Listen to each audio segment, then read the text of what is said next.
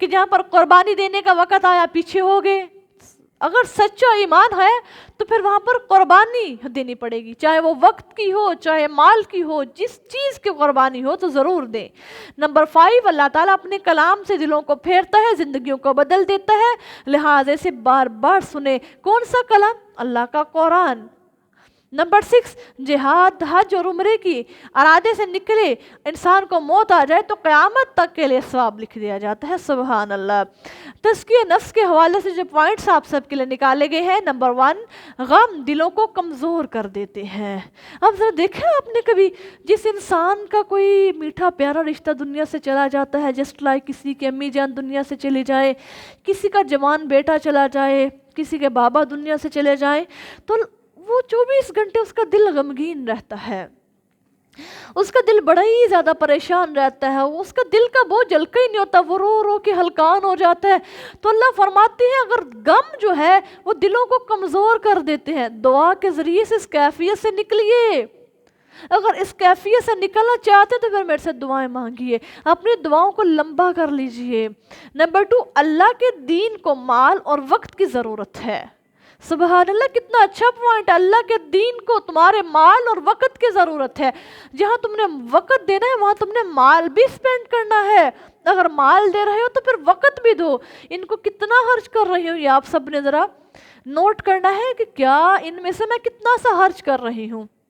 Number 3، اللہ تعالیٰ سے مطلب حاصل ہونے کے بعد وعدہ توڑنا منافقت کی علامت ہے. میرا رویہ کیسا ہے؟ اب عملی پریکٹس، وضو اور غسل کا مسنون طریقہ کیا ہے؟ انشاءاللہ ابھی تو ٹائم بہت شارٹ ہوتا ہے آپ کے پارے میں. رمضان المبارک کے بعد انشاءاللہ ہم اپنے غسل کا اور وضو کا مسنون طریقہ آپ سب سے انشاءاللہ یوٹیوب پر ڈسکس کیا جائے گا اور اس کا لنک آپ سب کو ضرور شیئر کیا جائے گا. دعا کہ اللہم فأیما مؤمن سببتہ فاجعل ذالک لہ قربۃ الیک یوم القیامہ. اے اللہ، جس کسی مومن کو میں نے برا بلا کہا ہے تو پس تو سے اس مومن کے لیے قیامت کے دن اپنی طرف قربت کا ذریعہ بنا دے. ایک اور دعا، ربنا آتنا من لدنک رحمتا وہیئ لنا من امرنا رشدا. اے ہمارے اللہ، ہم پر اپنی طرف سے رحمت نازل فرما اور ہمارے اس کام کے لیے کامیابی کا سامان کر دے. جزاکم اللہ خیرا کثیرا واحسن الجزاء فی الدارین. السلام علیکم ورحمۃ اللہ وبرکاتہ.